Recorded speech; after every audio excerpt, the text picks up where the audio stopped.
오늘의 주요 뉴스입니다. 정부가 먹는 코로나19 치료제 4만 명분의 물량을 확보한 가운데 구매 물량을 추가하겠다고 밝혔습니다. 질병관리청은 앞서 올해 추경 예산에 18,000명분, 내년 예산안에 2만 명분에 대한 치료제 구매 비용이 반영됐다고 밝혔습니다. 8월 경상수지가 75억 달러 흑자로 16개월 연속 흑자를 이어갔습니다. 해상화물 운송 수입이 크게 늘면서 운송을 포함한 서비스 수지가 12년 10개월 만에 최대치를 기록했습니다. 스웨덴이 심근염 등 부작용 우려로 30살 이하 젊은 층에 대한 모더나 백신 접종을 중단했습니다. 덴마크도 같은 이유로 18세 미만 미성년자들에게 모더나 백신 접종을 중지했습니다. 미국에서 하루 신규 확진자 2달여 만에 10만 아래로 떨어졌습니다. 교직원과 의료계 종사자 등을 대상으로 한 백신 의무화가 주요 요인으로 분석되고 있습니다. 세계보건기구 WHO가 세계 최초로 말라리아 백신 사용을 승인했습니다. 말라리아는 모기를 통해 감염되며 매년 전 세계적으로 40만 명 이상의 사망자를 내고 있습니다.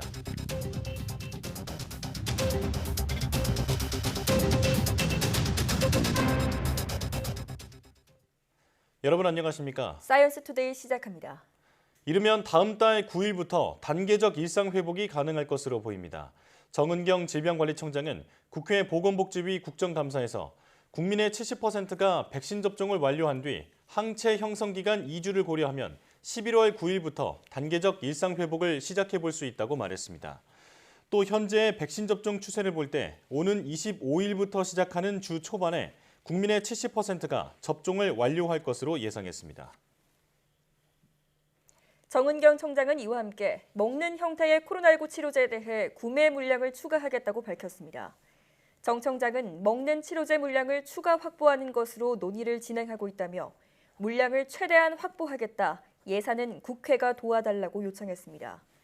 먹는 치료제 구매 예산은 올해 추가 경정 예산으로 168억 원이 배정됐고 내년도 정부 예산안에 194억 원이 편성돼 총 362억 원입니다.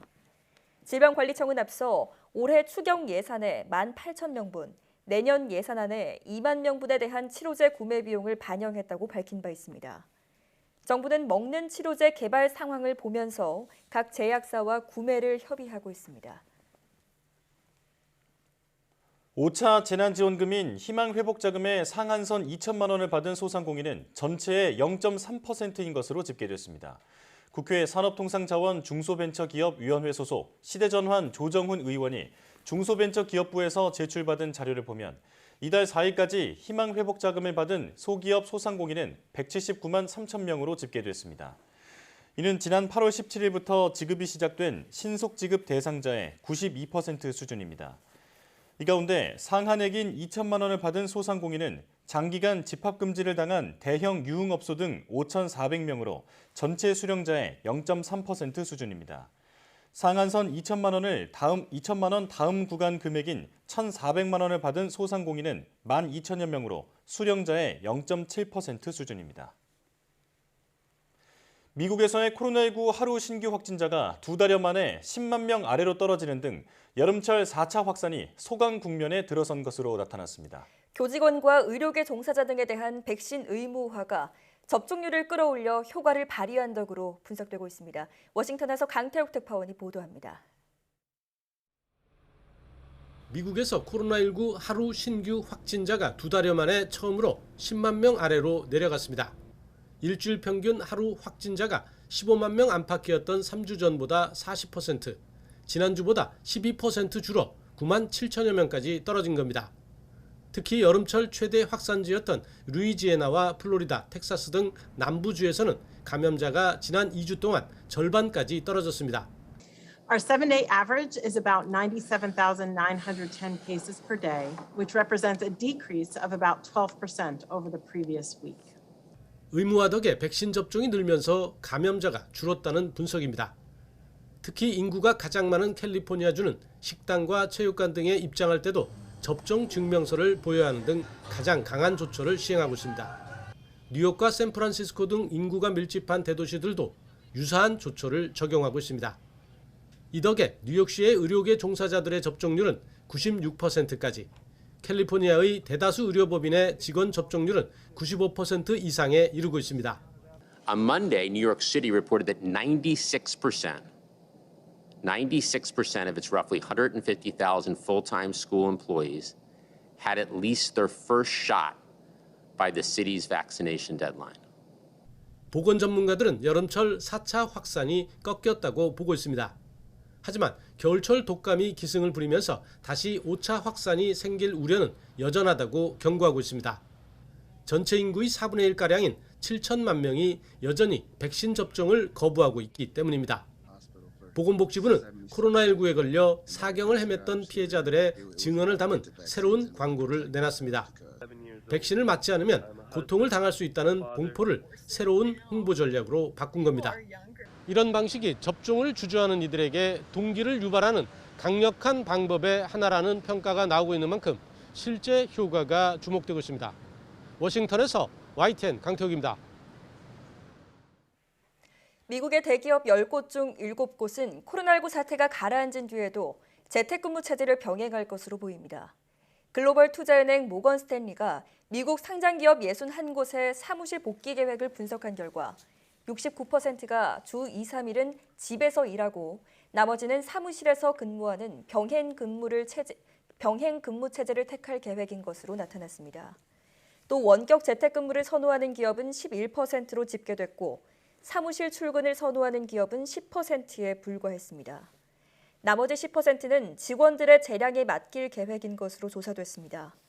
따라서 코로나19 대유행이 지나간 후에도 대기업 직원들이 주 5일 내내 사무실로 모두 출근하는 예전의 모습으로 돌아가지는 않을 것으로 예상된다고 경제 전문지 마켓워치가 전망했습니다. 스웨덴이 30살 이하 젊은 층에 대해 또 덴마크는 미성년자에 대해 모더나 코로나19 백신 접종을 일시 중단하기로 했습니다. 모더나 백신을 맞은 후 드물게 발생할 수 있는 심근염 같은 부작용을 우려해서입니다. 김형근 기자입니다. 스웨덴 보건당국은 30살 이하 젊은 층의 모더나 백신 접종을 중단한다고 밝혔습니다.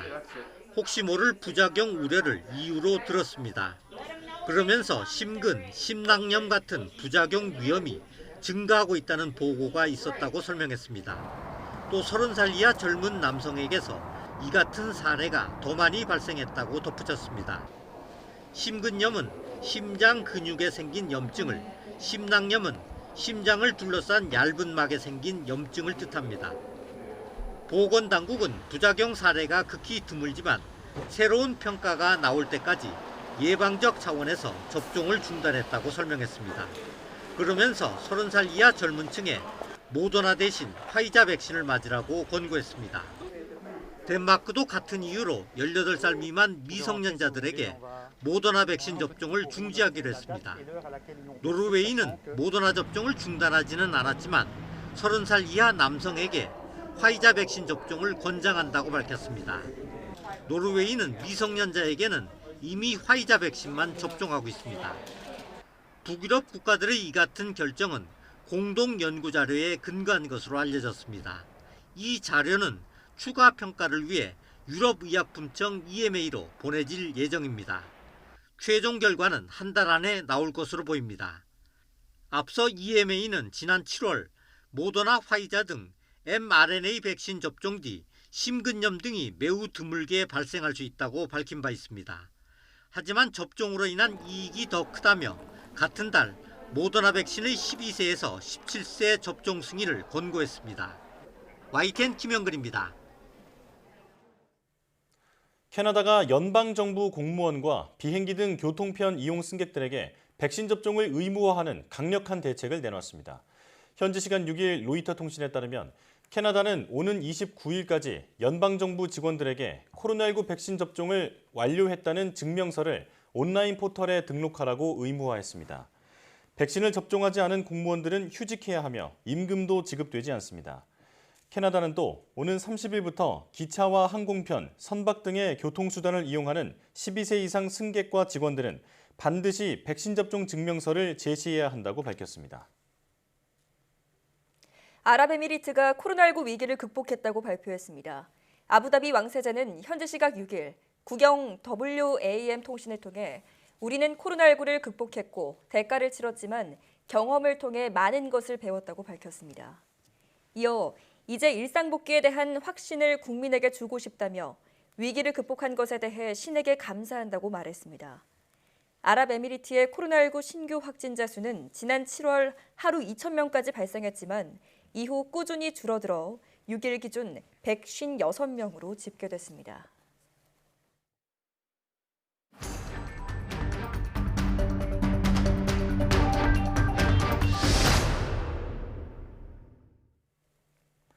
이틀 연속 2,000명대의 확진자가 나왔지만 정부는 단계적 일상회복 전환을 예정대로 추진하겠다는 입장을 재확인했습니다. 네, 자세한 상황 코로나19 브리핑에서 알아보겠습니다. 고려대학교 약학대학 김정기 교수 전화로 연결돼 있습니다. 교수님 나와 계시죠? 네, 안녕하세요. 예, 거리두기 단계를 유지하면서 지금 백신 접종률도 끌어올리고 있는데 확산세가 여전히 잡히지 않고 있습니다. 왜 그런 걸까요? 일단 현재 국내 백신 접종률을 보면 1차 접종자 기준으로 한 77%를 넘어섰고요. 2차 접종자 기준으로는 55%를 넘어섰거든요. 예, 이렇게 백신 접종률이 굉장히 빠르게 증가를 하고 있습니다.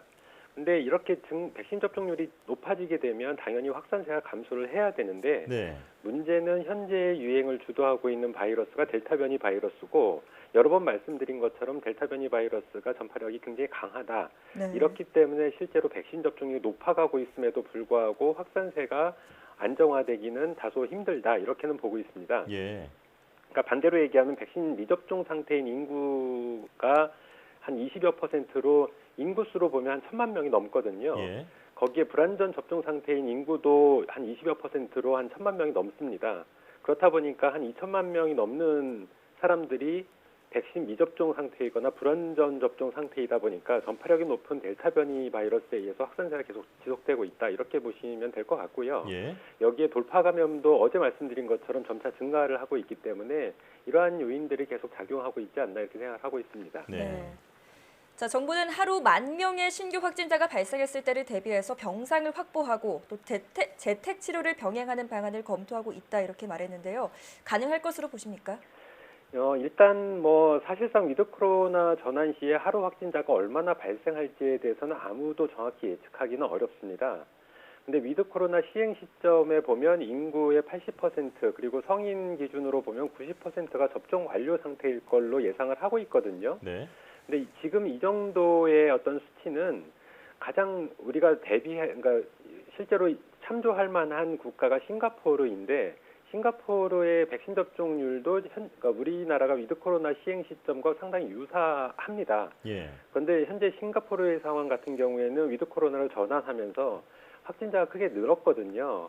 그래서 어제 신규 확진자도 3,500명 정도를 보이고 있는데 네, 인구가 싱가포르 같은 경우에 570만 명인데 우리나라의 한 9분의 1에서 10분의 1 정도밖에 안 됩니다. 그렇게 보면 우리나라 기준으로 봤을 때는 3만 명이 넘는 그런 신규 확진자가 발생을 하고 있는 건데 네, 일단은 우리 정부 측에서는 위드 코로나 전환 시 하루 10,000명 정도를 예상을 하고 있지만 이보다 더 클 수도 있다. 따라서 그 이상 발생을 했을 때를 가정해서도 대비를 해야 된다. 이렇게 보고 있고요. 예, 일단 정부에서 추산하고 있는 하루 10,000명 정도의 규모로 볼 때에도 현재 위중증 발생률이 2.17%거든요.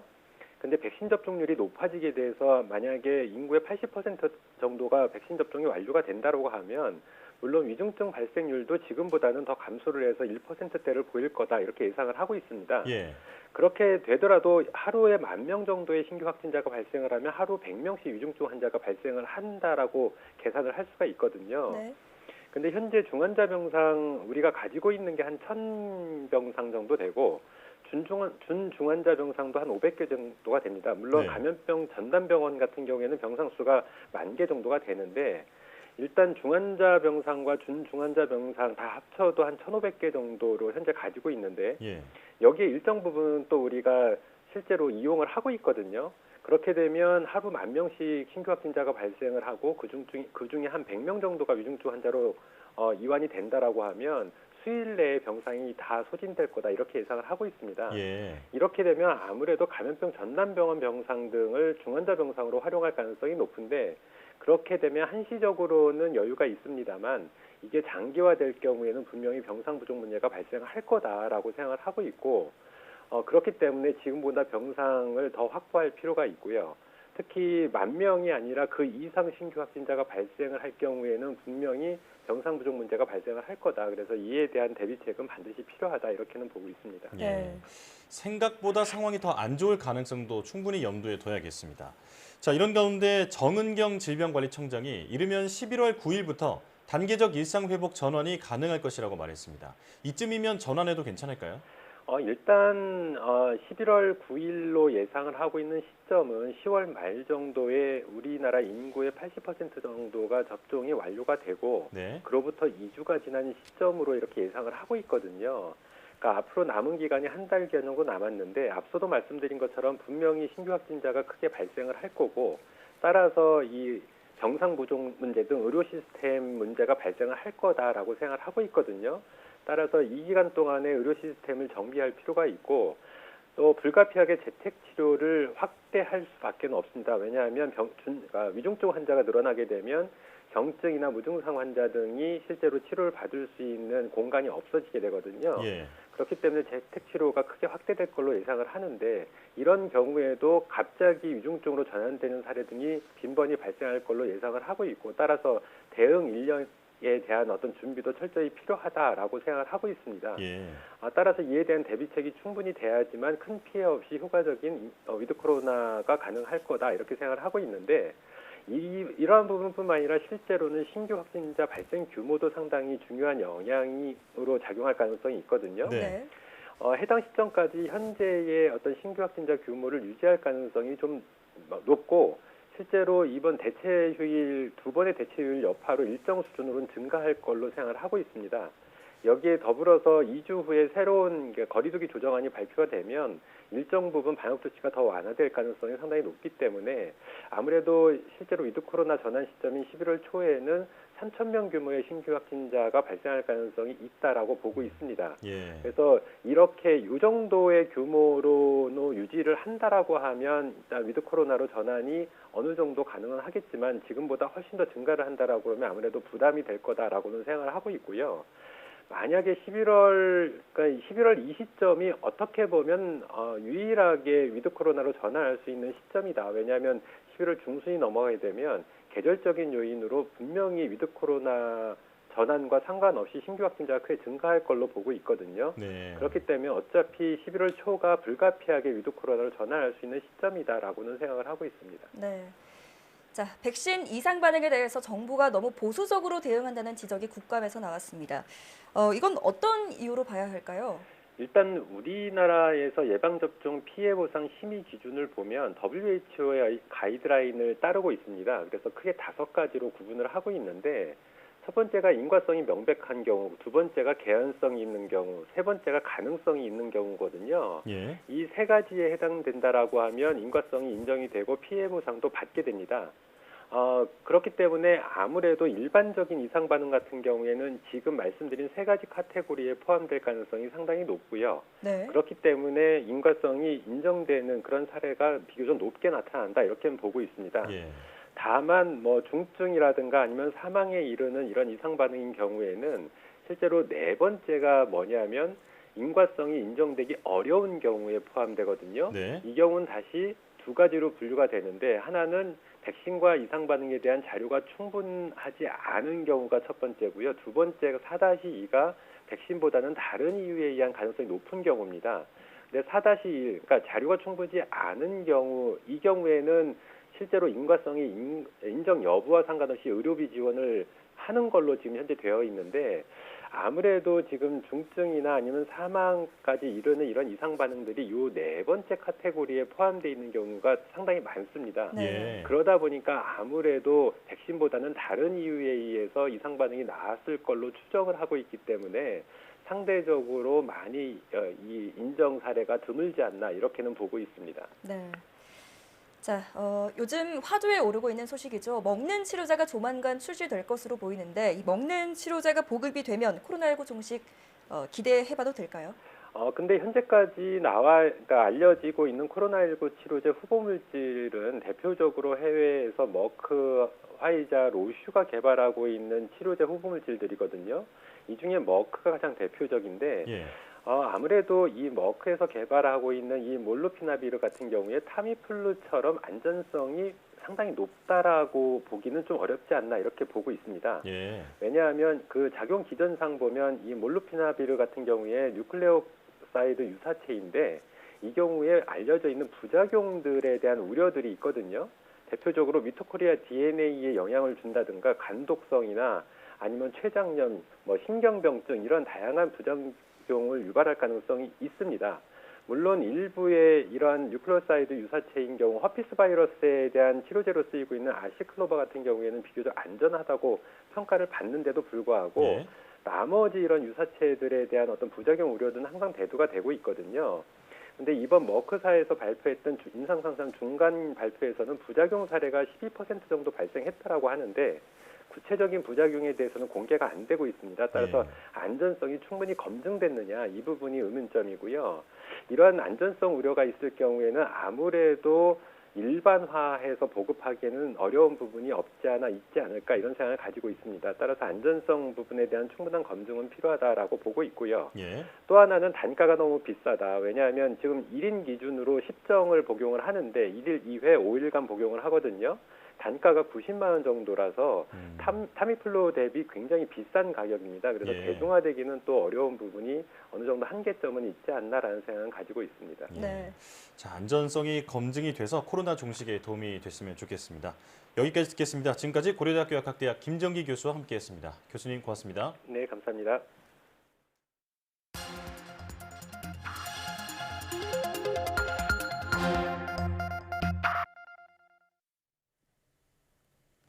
다양한 분야의 이슈를 과학 기자의 시각으로 집중 분석하는 사이언스 취재 파일 시간입니다. 네, 오늘은 양혜영 기자와 함께하겠습니다. 어서 오세요. 안녕하세요.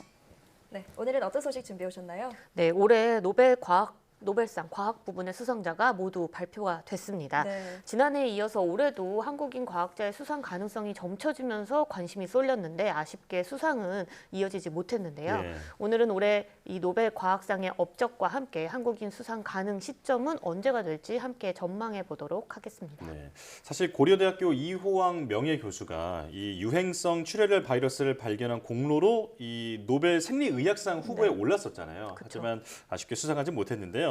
자, 그런데 사실 이 부문은 그 mRNA 백신 관련 과학자들이 받을 거라고 예상이 됐는데 다른 분들이 받았더라고요. 네, 맞습니다. 이 올해 생리의학상 수상자는요, 데이비드 줄리어스 그리고 아뎀 파타푸티온 교수가 수상을 했습니다. 네. 이들은 분자 수준에서의 촉각과 통각 원리를 밝혀서 공동 수상자로 선정됐는데요. 네. 쉽게 말해서 두 과학자들은요, 사람의 몸에서 센서 역할을 하는 감지 분자 이거를 세계 최초로 발견했다 이렇게 생각하시면 됩니다. 네. 이 줄리어스 교수는 우리가 뜨겁다고 느끼는 온도인 섭씨 42도를 감지하는 캡사이신 수용체를 처음으로 발견했는데요.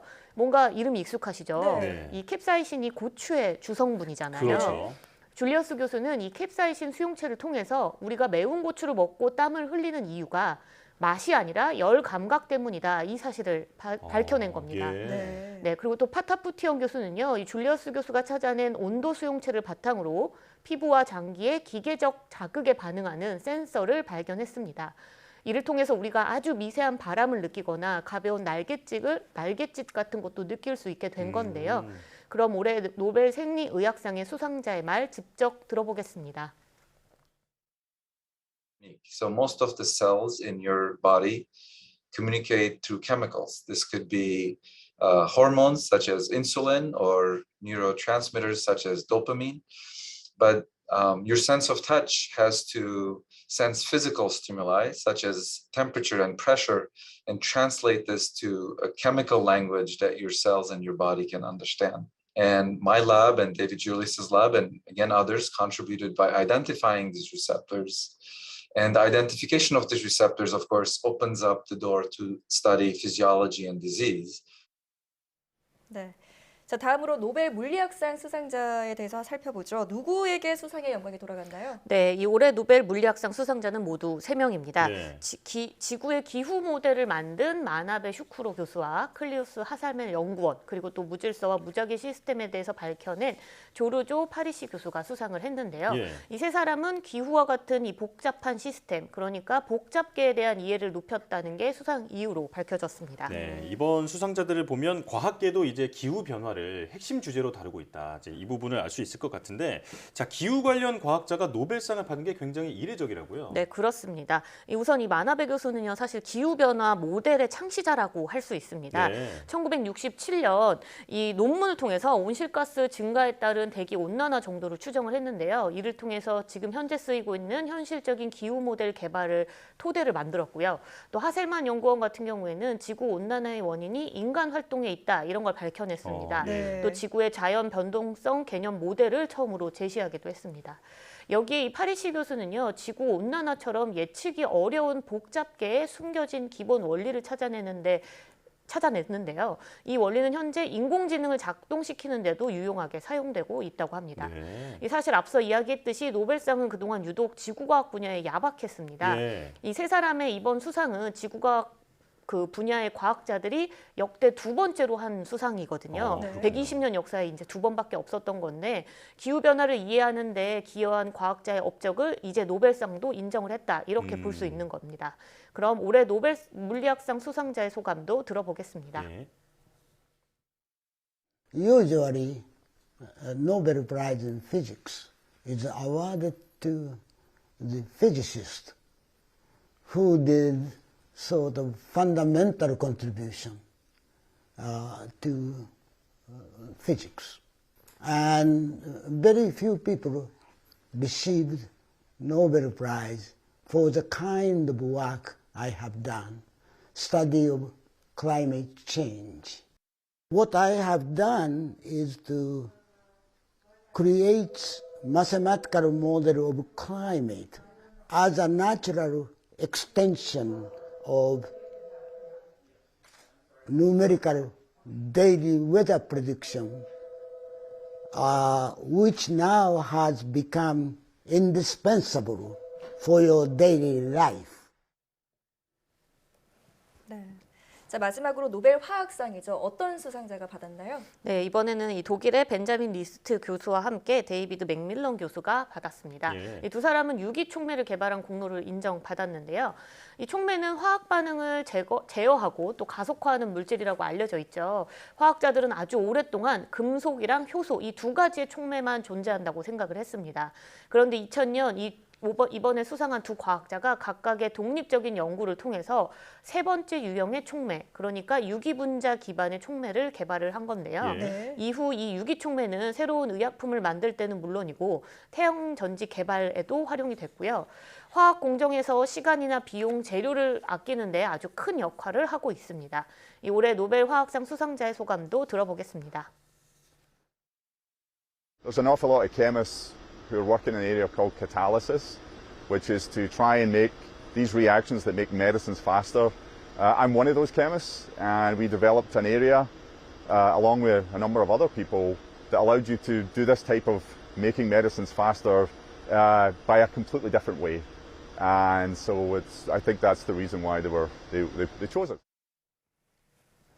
자, 역시 그 인류의 삶 자체에 큰 발전을 가져온 사람이 바로 이 노벨상의 주인공이 될 수 있다, 이런 걸 다시 느끼게 되는데, 자, 아쉽게도 그 한국인 수상자는 아직 없잖아요. 이 부분이 좀 계속 아쉽게 남네요. 네, 그렇죠. 2014년에 처음 이 카이스트 유룡 교수가 노벨 화학상 수상 예측 후보로 이제 선정이 된 이후로 뭐 성균관대 박남규 교수, 또 서울대 현택환 석좌 교수, 고려대 이호왕 명예 교수까지 모두 4명의 한국인 과학자들이 유력 후보로 선정이 됐죠. 하지만 이 노벨상 수상자들을 분석을 해보면 이번 수상이 놓친 것도 좀 알 수 있습니다. 네. 연구를 시작한 이후 노벨상 수상까지 평균 한 32년이 걸린다고 해요. 그렇군요. 또 평균 수상 연령자의 연령 역시도 69.1세로 꽤 높은 편입니다. 그렇네요.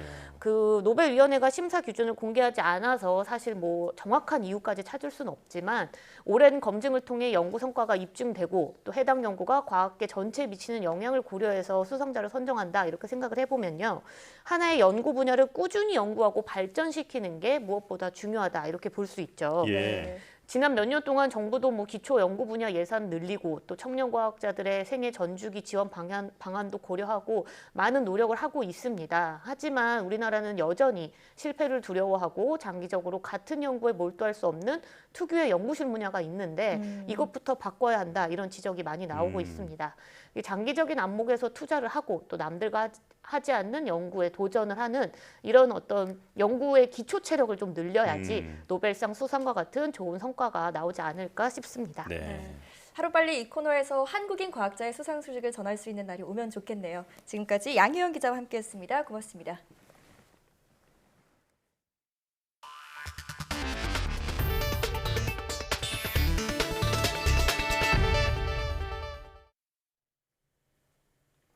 문재인 대통령은 아시아 태평양 지역은 기후 위기에 취약한 지역인 만큼 탄소 중립을 향한 행동 또한 빨라져야 한다고 강조했습니다. 문 대통령은 제4차 아시아 태평양 환경장관 포럼 개회식 영상 메시지를 통해 우리가 미리 준비하고 대응한다면 재생에너지와 녹색산업, 디지털 경제의 결합을 통해 기후 위기를 넘어 지속 가능한 성장을 이루는 기회가 될 수 있다고 말했습니다. 그러면서 한국은 지난해 2050 탄소 중립을 선언하고 다음 달 UN 기후변화 당사국 총회에서 더 높아진 국가 온실가스 감축 목표를 발표할 계획이라면서 저탄소 경제 전환에도 박차를 가하고 있다고 설명했습니다. 운송수지 호조 등에 힘입어 지난 8월 경상수지가 16개월 연속 흑자 기조를 이어갔습니다. 한국은행에 따르면 8월 경상수지는 75억 1천만 달러 흑자로 집계됐습니다. 지난해 5월 이후 16개월 연속 흑자일 뿐만 아니라 작년 같은 달에 66억 4천만 달러와 비교해 흑자 규모가 8억 7천만 달러 늘었습니다. 항목별로 보면 상품 수지 흑자는 56억 4천만 달러로 1년 전보다 14억 5천만 달러 줄었습니다. 서비스 수지는 10억 달러 흑자였고 이 가운데 운송 수지 흑자가 15억 2천만 달러를 기록했는데 8월 선박 컨테이너 운임 수지가 264.9%나 급등하면서 해상 화물 운송 수입이 크게 늘었기 때문입니다. 식료품 물가부터 에너지 가격까지 전 세계 소비자 물가가 빠르게 오르고 있습니다. 국제통화기금 IMF는 물가가 올 가을에 정점을 지나 내년 중반에는 코로나 이전 수준으로 안정화될 거란 예측을 내놨습니다. 하지만 개발도상국은 인플레이션 우려가 계속될 전망입니다. 윤현숙 기자입니다. 브라질의 한 빈민가. 생필품은 물론 주식은 쌀과 닭고기 값이 가파르게 올라 끼니 걱정을 해야 할 처지입니다. Mais frango, é carne, mas mais frango. E tá aumentando também. R$10 vinha muita coisa, agora vem uns 3, 4 pedaços. Aí para 3, 4 pessoas é pouco. 올해 들어 가스값마저 30% 넘게 올라 이 70대 여성은 나무로 불을 지펴 요리를 하고 있습니다. 치솟는 물가는 개발도상국만의 문제가 아닙니다. 독일은 9월 소비자 물가가 전년 동월 대비 4.15%나 급등해 통일분 이후 29년 만에 최고로 치솟았습니다. 미국도 6월 이후 소비자 물가가 5%대로 고공행진을 이어가고 있습니다. 국제통화기금 IMF는 전 세계 소비자 물가 상승률이 올가을 정점을 찍은 뒤 내년에는 코로나 이전 수준으로 돌아갈 것이라고 예측했습니다. 선진국의 물가 상승률은 올해 가을 3.6%로 정점에 도달한 뒤 내년에는 2%대로 안정을 되찾지만 신흥국가 개발도상국은 올가을 7% 가까이 올랐다가 내년에도 4% 정도로 인플레이션 압력이 계속될 전망입니다. Rise in global food prices, up by more than 30% over the past year. Together with rises in energy prices, this is putting further pressure on poorer families. 단계적 일상 회복으로 수요가 폭발하는 가운데 국제 공급망마저 곳곳에서 끊기면서 인플레이션 압력은 더욱 커지고 있어 지구촌 경제 회복에 장애물이 될 전망입니다. YTN 윤현숙입니다. 세계보건기구 WHO가 세계 최초로 말라리아 백신 사용을 승인했습니다. WHO는 기자회견을 통해 미국 제약사 글락소 스미스 클라인이 개발한 말라리아 백신 모스퀴릭스의 사용을 승인한다고 밝히며 이 백신의 광범위한 사용을 권고했습니다. 테워드로스 아드하놈 거브레여수스 WHO 사무총장은 역사적인 날이라며 말라리아 방역을 위한 기존의 도구들과 함께 이 백신을 사용하면 매년 수만 명의 어린 생명을 구할 수 있을 것이라고 강조했습니다. 이번 결정은 WHO가 2019년부터 가나, 케냐, 말라위 등 3개국에서 80만 명을 상대로 진행한 말라리아 백신 접종 시범 사업 결과를 토대로 이루어졌습니다.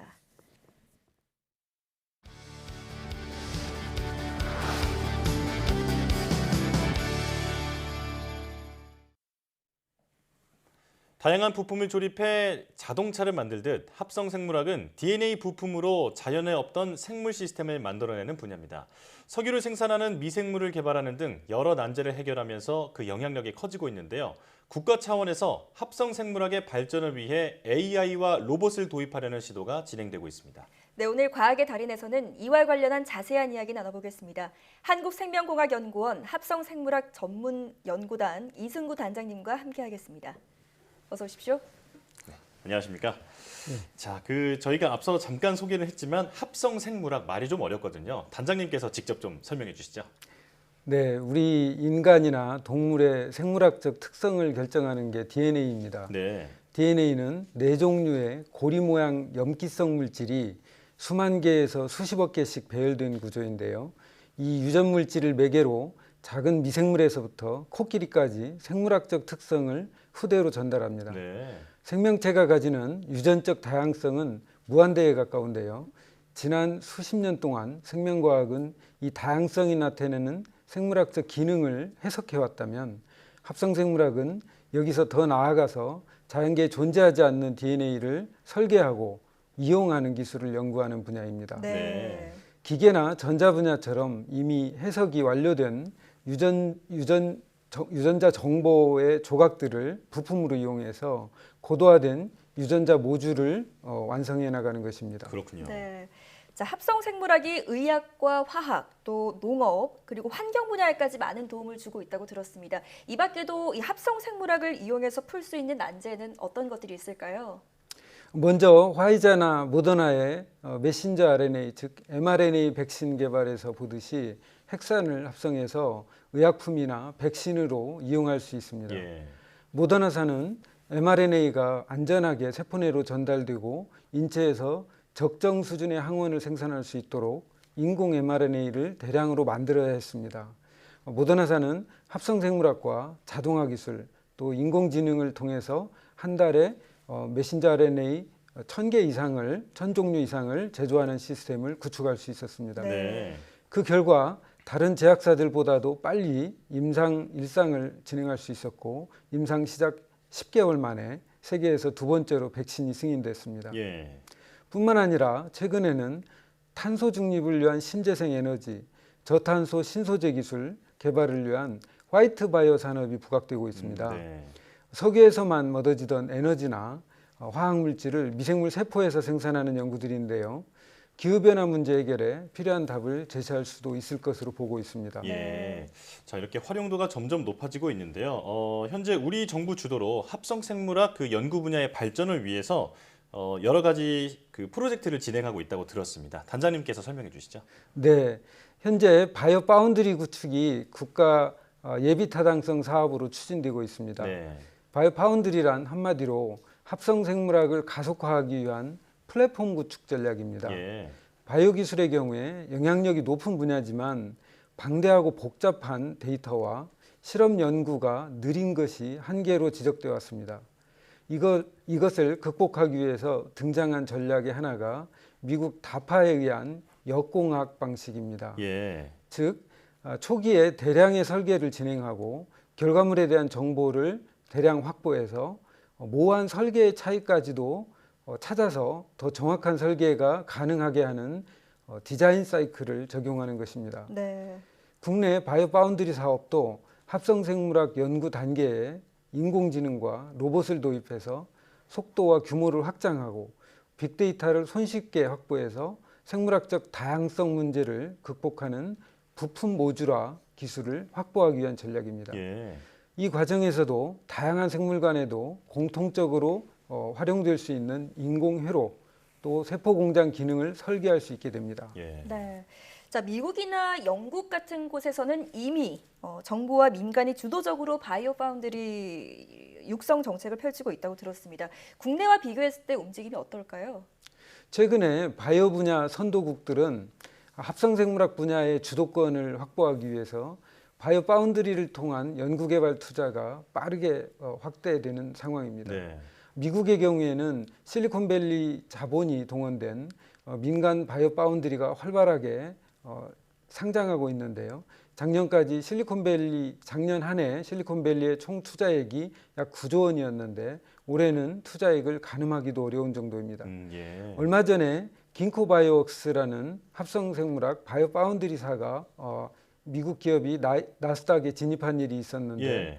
이 회사의 상장으로 약 20조 원의 투자가 일어난 상황입니다. 네. 이 기업은 모더나 메신저 RNA 백신 생산에 필수적인 플라스미드 DNA와 DNA 중합 효소를 최적화해서 이를 계기로 지난해 미국 정부로부터 1조 2천억 원이라는 천문학적인 금액을 지원받으면서 코로나19와의 전쟁에 첨단에 선 곳입니다. 네.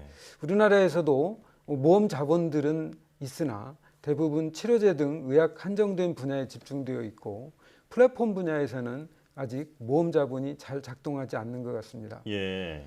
국내 바이오 기업 중에서는 CJ제일제당이 균주 개발 자동화 플랫폼을 구축하고 있는데요. 여러 바이오 기업들도 최근에 관심을 보이고 있습니다. 예. 네. 자, 국내외 상황까지 설명을 해주셨는데요. 그렇다면 이 바이오 파운드리가 구축되면 합성생물학의 미래는 어떻게 달라질까요?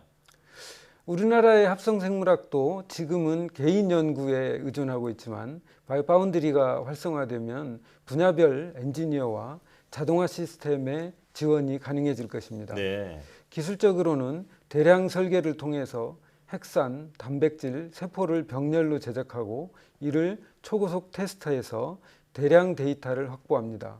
얻어진 결과와 최초 설계된 DNA를 비교해 개선점을 찾아내는 부분에 AI를 도입하여 숨어있던 유전자 변이를 찾아내고 재설계 과정을 반복합니다. 예. 기존에는 이 과정이 수년도 걸리고 수개월도 걸리는데 바이오 파운드리는 이 과정을 수일로 줄이는 자동화, 병렬화, 지능화를 지원하게 될 것입니다. 예. 네. 이를 통해서 합성생물학은 더 쉬워지고 연구 개발은 창의성과 알고리즘 개발을 통한 산업 발전 및 인류 난제 해결을 강화하게 될 것입니다. 또한 이렇게 우수한 파운드리 시스템을 구축한 국가들이 결국 국제협력과 표준을 주도하게 될 것인 바 우리도 주요국 사이의 기술 블록화에도 효과적으로 대처할 수 있게 될 것입니다. 예. 네. 자, 그만큼 중요한 과제가 될 것 같은데 성공적인 K-바이오 파운드리 육성을 위해서 좀 제언해 주실 게 있다면요? 네, 다른 분야에서도 그렇겠지만 바이오에는 2등이 존재하기 어렵습니다. 바이오 파운드리는 출발이 늦으면 더 어려워질 것입니다. 네. 합성생물학의 미래를 위해서는 공유 가능한 바이오 파운드리 플랫폼이 필수적이고 우선은 정부 주도의 구축과 검증이 필요해 보입니다. 예. 이를 기업들이 잘 활용할 수 있도록 하고 장기적으로 전에 말씀드렸던 긴코바이오웍스 사례처럼 민간 기업의 탄생을 지원해야 합니다. 네. 또 바이오 파운드리 육성에 특히 중요한 부분이 IT 융합 인력의 육성입니다. 예. 4차 산업의 본질적인 요소는 빅데이터의 확보라고 하는데 바이오 파운드리는 표준화된 양질의 빅데이터를 제공하여 바이오 다양성, 비예측성 이런 문제들을 극복하는 합성생물학 기술의 실현을 촉진할 수 있습니다. 예. 이를 위해서는 인공지능, 로봇에 관련된 IT 인력이 바이오에 더 많이 유입되도록 분야 간의 장벽이 허물어져야 됩니다. 예. 바이오와 IT 역량을 동시에 갖춘 인재를 양성하고 인프라와 데이터 공유에 대한 제도적 장치의 개발도 필수적으로 뒷받침이 되어야 합니다. 예. 네. 자, 합성생물학과 바이오 파운드리에 대한 설명을 지금까지 쭉 들어봤는데 이 단장님께서는 이 합성생물학 연구에서 이제 첨단에 계신 분이잖아요. 자, 특별히 이 분야를 연구하게 되신 그 계기가 있을까요? 저는 30여 년간 효소공학을 중심으로 연구해 왔습니다. 예. 이 과정에서 두 가지 매력적인 주제를 만났는데 첫째는 2018년 노벨 화학상을 받았던 프란시스 아놀드 교수의 인공진화에 대한 실험이었습니다. 네. 둘째는 인공 유전자 회로를 이용하여 단일 세포 수준에서 효소 활성을 관찰하는 기술이었습니다. 2004년부터 이 두 가지를 연결하는 연구를 지금까지 이어오고 있는데요. 네. 이 과정에서 합성생물학에서 부각된 부품화나 모듈화를 통한 접근 방식이 이 두 가지 연구의 중요한 수단이 되는 것을 깨닫게 됐습니다. 네. 지금도 효소 활성을 세포 형광으로 나타내고 이를 이용하여 단일 세포 수준에서 인공 진화 연구를 계속 진행 중입니다. 특히 여러 후배 박사님들과 뜻을 합쳐서 인공지능을 적용해 합성생물학의 정밀성을 향상시키거나 질병의 분석, 세포 대사 제어에 응용하는 핵심 기술들을 개발하고 있습니다. 예. 또 이런 미생물을 바이오센서로 이용해서 유해물을 모니터링하거나 화학물질의 생산성을 극대화하고 치료, 진단에 필요한 스마트 세포를 만드는 응용 연구도 진행하고 있습니다. 네. 자, 마지막으로 단장님을 비롯해서 합성생물학 전문 연구단의 앞으로의 계획도 좀 궁금합니다. 저희 합성생물학 전문연구단은 2013년 처음 조직돼서 지금은 한국생명공학연구원의 가장 대표적인 연구 조직 중 하나로 발전하고 있습니다. 네. 현재 40여 명의 전문 연구자가 모여서 바이오 파운드리 데모 버전을 구축하는 기관 주요 사업을 진행하고 있습니다. 네. 내년까지는 어느 정도 시스템이 준비될 것입니다. 이 계획대로 일이 진행이 되면 앞서 말씀드린 예비 타당성 사업이 본격화되기 전에라도 어느 정도는 문제점을 파악하고 국가 바이오 파운드리가 성공적으로 운영될 수 있는 기반을 확보할 수 있을 것입니다. 네. 또한 국내 합성생물학 분야에 세계적인 리더십을 갖춘 연구자들이 있습니다. 저희는 합성생물학 커뮤니티의 네트워크 코어 역할을 하면서 국내 합성생물학자들의 연구들이 더 경쟁력을 갖추고 또 산업계에 정착하는 데 마중물 역할을 해나갈 것입니다. 예. 개인적으로는 산업용 효소 연구에 합성생물학을 연계한 뒤에 이를 필요로 하는 산업계에 신속하게 제공하는 촉진자 역할을 할 수 있기를 바랍니다. 네. 이 합성생물학의 무궁무진한 가능성에 대해서 오늘 쭉 설명을 들었는데요. 우리가 꼭 세계를 선도하는 그런 앞서 나가는 국가가 될 수 있기를 기대하겠습니다. 자, 한국생명공학연구원 합성생물학 전문연구단 이승구 단장과 함께했습니다. 고맙습니다. 감사합니다.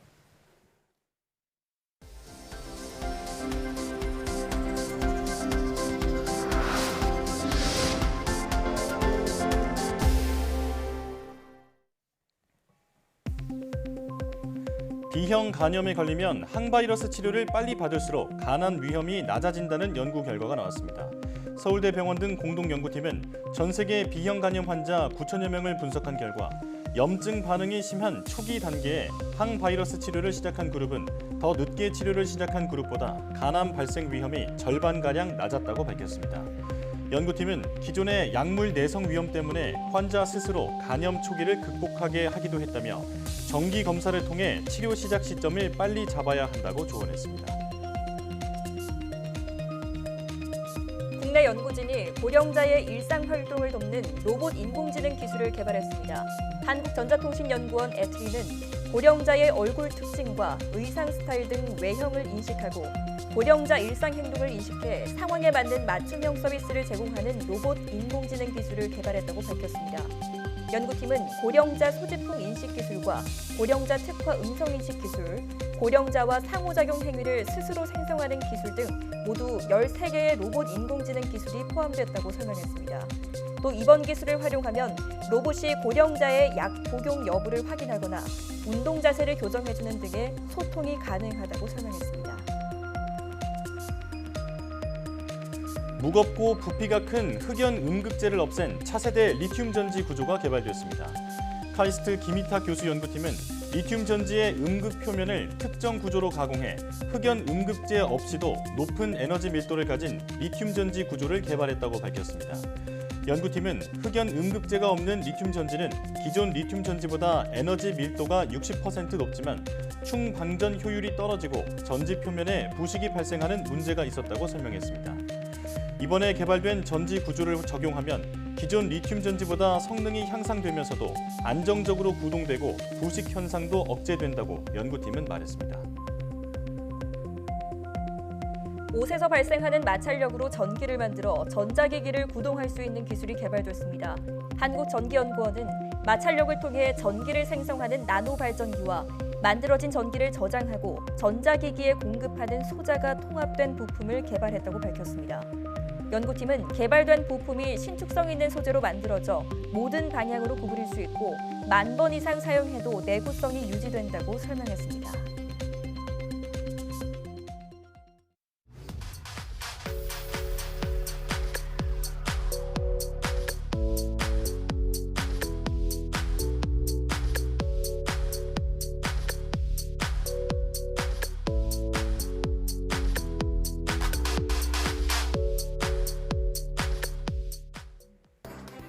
올해 노벨상 과학 분야 수상자 발표가 마무리됐는데요. 역대 수상자들을 살펴보면 연구를 시작한 이후 노벨상 수상까지 평균 32년이 걸렸다고 합니다. 인류의 삶에 큰 발전을 가져온 공로를 인정받아야 노벨상의 영예를 얻을 수 있는데요. 우리 과학자들의 수상 소식도 전하는 날이 오길 기대하겠습니다. 사이언스 투데이 마칩니다. 함께해 주신 여러분 고맙습니다.